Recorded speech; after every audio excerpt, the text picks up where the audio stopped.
Hello, this is Juliana Crownover. Thanks for watching. I've brought you a soft pastel demo of Texas wildflowers today. I started on a piece of underpainted paper I had in my studio, and I'm doing a simple sketch in an orange NuPastel. I like these random pieces of underpainted paper because they add just some unexpected color to the background. I make them when I don't feel like painting, but I feel like working in my studio. It takes much less energy to make them. As you can see, I put in the horizon, a tree, a road, and now I'm putting in the background trees. I'm also going to sketch in the big shapes of the wildflower patches that I see. Just the big shapes. I'm just trying to give myself a place to go on. Now I'm putting in the darks in the foreground and the background with denatured alcohol and a brush. So I'm blocking in the darks with an underpainting where they weren't already with the... Okay, so I'm adding in the blues for the sky. I started with my darkest blue, and then I'm going to go to a lighter blue. The sky is usually darker and cooler at the zenith, and it gets lighter and warmer toward the horizon. So more of a cobalt blue toward the top part of the sky, and down near where the land meets the sky, which is the horizon, it's more of a lighter turquoise or greener blue. Here I'm using a brush. I messed up. I got into my tree area, so you can actually use a brush to sweep away the pastel. I'm going to soften the sky with my fingertip. I'm going to blend it a little bit. I like a blended sky. Sometimes I go back over with a few strokes, but I think that quiet area next to a landscape really helps. I'm putting in the road. I chose sort of a soft peach. I see it as a gray, but I like that warmth back there. And now I'm going in with a bright red orange, and I'm blocking in the Indian paint. I love the way it plays against both the yellow and the blue in the underpainting, and I'm just quickly putting in big bold strokes.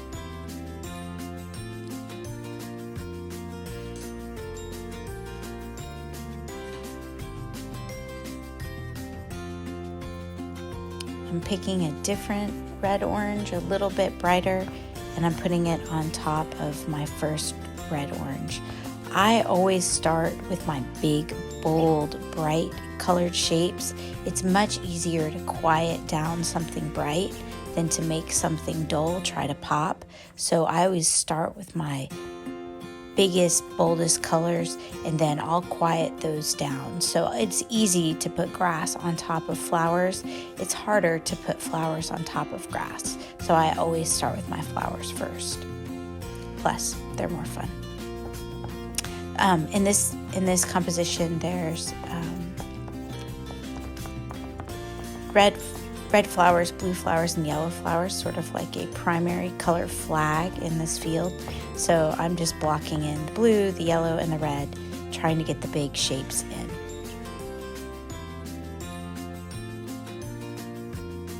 As I come forward, I've used more detail. Now I'm starting with the green. I'm starting with cooler greens in the background, and you'll notice I'm using the side of the pastel. As I come forward, I've moved to a little bit warmer green, and I'm going right over my field using a scumbling step. So the flowers are becoming more realistic because the green is going over the blooms. As I'm adding greens, you want to vary the greens. So in general, as I come forward, I'm looking for brighter and darker greens. And as I move back, I'm looking for cooler, bluer, and lighter greens. Here I'm adding, this is like a dusty purplish gray, and I'm putting a little bit on the road. I put a little bit on the tree trunk. Here I'm just varying. There's some of that mustard, so that's the flower in the front. I've picked a cooler version of it to put in the background.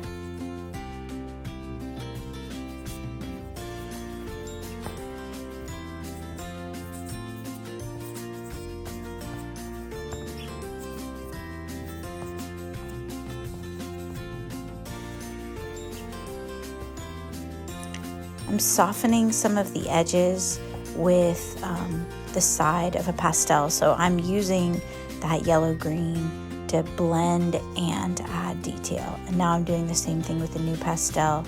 I'm putting in, I'm both softening some edges and adding a little bit of detail, just barely whispering in this green with the tip, just gently putting in As you can color. See, I was using the tip of the pastel. Now I'm gonna just bring out some darks. There's a shadow under this tree that I'm putting in, the dark green. I'm using a pastel I made, but it's similar to a tirage made by Diane Townsend.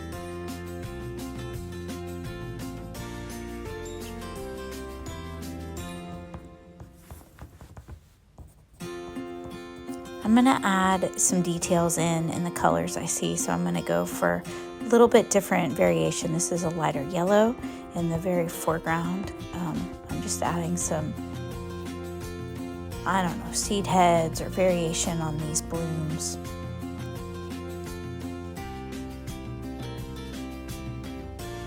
I'm gonna go back in with my gorgeous red orange. Oh my gosh, those Indian paintbrushes are so pretty. And add some details back into the grassy area.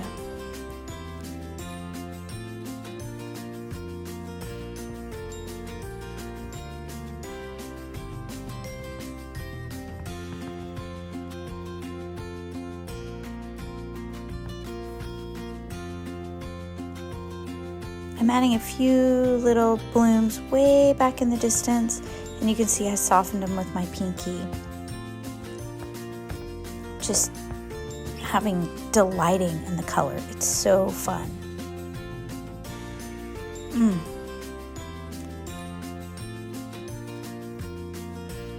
The meat and the potatoes of this painting is done.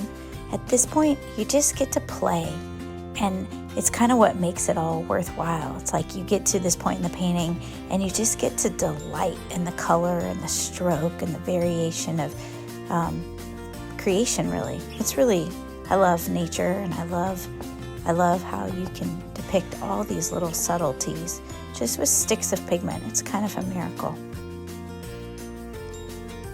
I'm going to soften this back area so that there's a variation of line.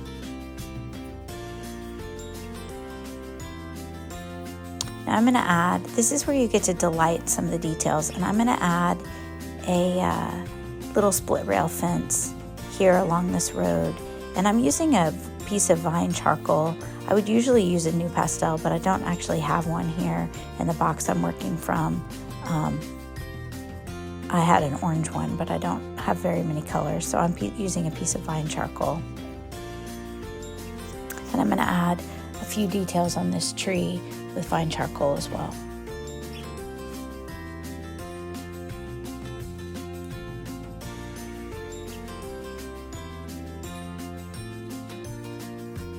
Now I'm using a grayish violet to add some dead tree branches into this back row of foliage, just to break up that mass of dark, and because they're really there. So I think you'll enjoy just a few little trunks, a few little branches sticking up. It gives your eye a place to rest in that darkness.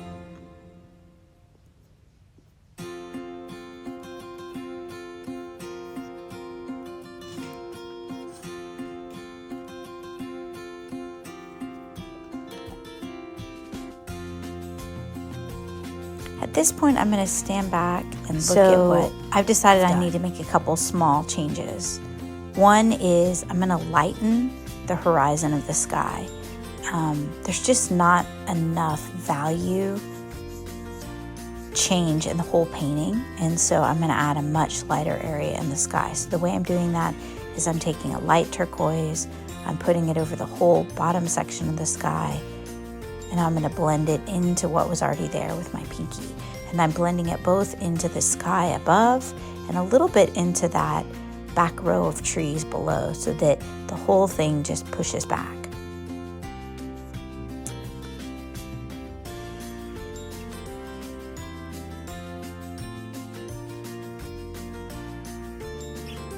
The other thing that I judge is the whole thing is so bright. And so I'm gonna give your eye a break from all that pigment, all that chroma, by creating some more natural grays. So I'm gonna take the complement of green, which is pink, that's a dusty pink, and I'm gonna cross hatch some dusty pink into the back row of the back part of the field. So I'm creating a neutral green by adding the complement. And do you see how that just pushes that field back, and it gives your eye a bit of a resting place from all the beautiful bright color.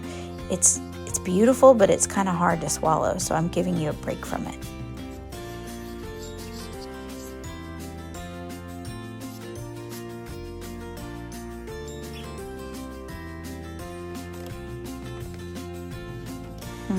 The last thing I'm going to do is add a bit of a bluer green to the very back part of the field to make it go back even further.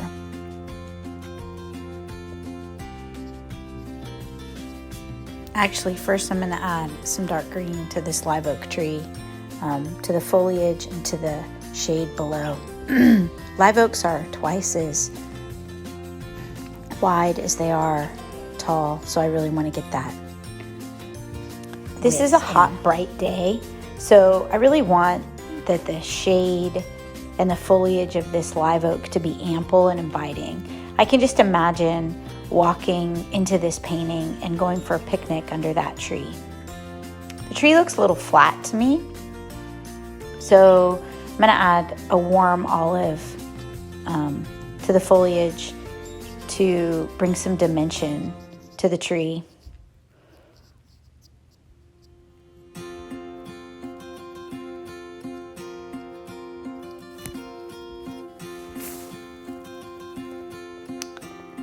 Okay, let's see what this painting needs.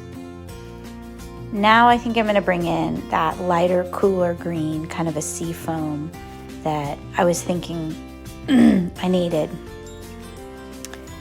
Notice I'm using the side of the pastel, and I'm using a stroke called a scumble. I'm just whispering it over kind of in an open stroke. And it's pushing this field back. It's making the field feel more immense. So when I put it in along the horizon, see how it pushes it back.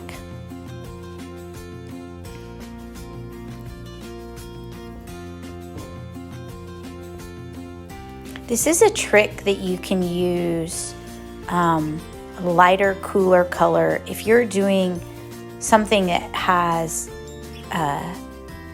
you need to push the perspective. Even if you don't see it, this trick usually works. Adding something lighter and cooler in the thing that's far away.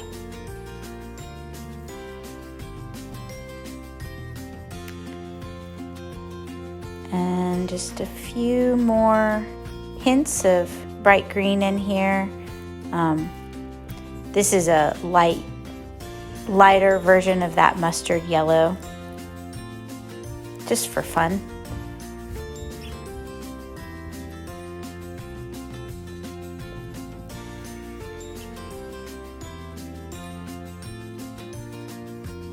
Couple finishing touches up in that tree. And here it is.